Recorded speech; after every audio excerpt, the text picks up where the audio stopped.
పేరు వినగానే అందరూ భయపడే వ్యాధి ఏంటంటే క్యాన్సర్. ఈ క్యాన్సర్కి ఏమైనా ట్రీట్మెంట్ అందుబాటులో ఉంటుందా ఆక్యుపెంచర్కి సంబంధించి? ఆక్యుపంక్చర్లో క్యాన్సర్కి ట్రీట్మెంట్ ఉంది, కానీ క్యాన్సర్లో ఏంటంటే చాలా రోజుల తర్వాత అది బయటపడుతుంది కదా, దానికి మెడిసిన్ అయితే వాడాలి బయట.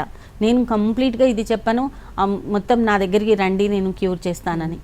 క్యాన్సర్ నుంచి వచ్చే సైడ్ ఎఫెక్ట్స్కి మాత్రం నేను చాలా బాగా ట్రీట్మెంట్ ఇస్తాను. క్యాన్సర్ ట్రీట్మెంట్ వాళ్ళు తీసుకుంటూనే ఆ సైడ్ ఎఫెక్ట్స్ ఏవైతే ఉంటాయో, కీమో తీసుకుంటుంటే నోట్లో పుళ్ళు పడటం, హెయిర్ లాస్ అవ్వటం, ఎనర్జీ లాస్ అవ్వటం, ఇలాంటివన్నీ క్యాన్సర్ పేషెంట్స్ సఫర్ అవుతుంటారు. కీమో తీసుకొచ్చిన సెకండ్ డే వాళ్ళు బెడ్ నుంచి కూడా లేవలేరు.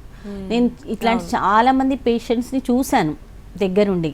అలాంటి వాళ్ళు డాక్టర్సే నాకు చాలామంది ఫ్రెండ్స్ ఉన్నారు. వాళ్ళు నాకు రిఫర్ చేస్తే నేను ఆ పేషెంట్స్కి ఇమ్యూనిటీ రైజింగ్ ప్రోగ్రామ్ చేస్తాను. ఓకే, ఇమ్యూనిటీ పెరుగుతుంటే క్యాన్సర్ ఆటోమేటిక్గా తగ్గుతుందన్నమాట. వాళ్ళకు వచ్చే సైడ్ ఎఫెక్ట్స్ అన్నీ కూడాను తగ్గుతాయి. ఓకే, సో అంటే ఇమ్యూనిటీ రైజింగ్ అనేది ఏ విధంగా చేస్తారు? నీడిల్తోనే. నీడిల్స్ పెట్టే బాడీలో మనం ఇమ్యూనిటీని రైజ్ చేస్తే క్యాన్సర్ అగైనెస్ట్గా అవి ఫైట్ చేస్తాయి అన్నమాట. ఆ సెల్స్ ఫైట్ చేసి క్యాన్సర్ని తగ్గిస్తాయి. ఓకే, ఎట్ ఏ టైం మనం ఇప్పుడు మెడిసిన్ కూడా వాడుతూ ఉండాలి క్యాన్సర్కి, కానీ ఈ ట్రీట్మెంట్ కూడాను ఆక్యుపంక్చర్ ట్రీట్మెంట్ తీసుకుంటే దాని త్రూ చాలా బాగా పనిచేస్తుంది అనమాట. వాళ్ళు తీసుకునే మెడిసిన్ కూడా పనిచేస్తుంది.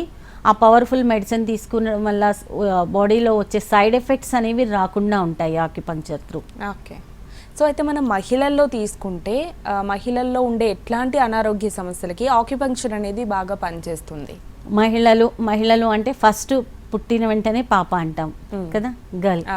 ఆ గర్ల్ 11 సంవత్సరాల తర్వాత ఫర్టిలిటీ ఇవ్వడానికి రెడీగా అవుతుంది కదా. 11 సంవత్సరాల తర్వాత అమ్మాయిలు పుష్పవతి అయిన తర్వాత పీరియడ్స్ స్టార్ట్ అవుతాయి. దానిలో వచ్చే అబ్నార్మాలిటీస్ పీసీఓడి, పీసీఓఎస్, లేకపోతే కొంచెం లావుగా అయిపోవటం, హార్మోనల్ చేంజెస్, టీనేజ్ స్టార్ట్ అయిన తర్వాత వచ్చే హార్మోనల్ చేంజెస్, మనం అక్కడి నుంచి స్టార్ట్ చేస్తాం అమ్మాయిలకి ట్రీట్మెంట్. ఏ ట్రీట్మెంట్ ఉన్నా సరే, అంటే ఏ ప్రాబ్లం ఉన్నా సరే ఫస్ట్ అక్కడి నుంచే పీసీఓడి, పీసీఓఎస్, అమ్మాయిలకు హార్మోనల్ చేంజెస్ త్రూ వచ్చే పెయిన్స్, బ్యాక్ పెయిన్, పీరియడ్స్ టైంలోది ఎక్కువ బ్లీడింగ్ కావటము, లేకపోతే పీరియడ్స్ రాకపోవటం, వీటన్నిటికీ కూడా ట్రీట్మెంట్ ఉంది. దెన్ వన్స్ అగైన్ మ్యారేజ్ అయిన తర్వాత ఇన్ఫర్టిలిటీ ఉందనుకోండి, నేను ఆ ఇన్ఫర్టిలిటీకి కూడాను అమ్మాయిల్లో ట్రీట్మెంట్ చేస్తాను. నేను చేసిన కేసెస్ చాలా సక్సెస్ అయినాయి. ఇది నేను గాడ్ గిఫ్ట్ అనుకుంటా. నేను చేసిన ఇన్ఫర్టిలిటీ కేసెస్ చాలా వరకు సక్సెస్ అయినాయి. ఓకే, దాని తర్వాత వచ్చేసి 35 ఇయర్స్లో మళ్ళీ ఉమెన్స్కి సేమ్ ప్రాబ్లమ్స్ స్టార్ట్ అవుతాయి.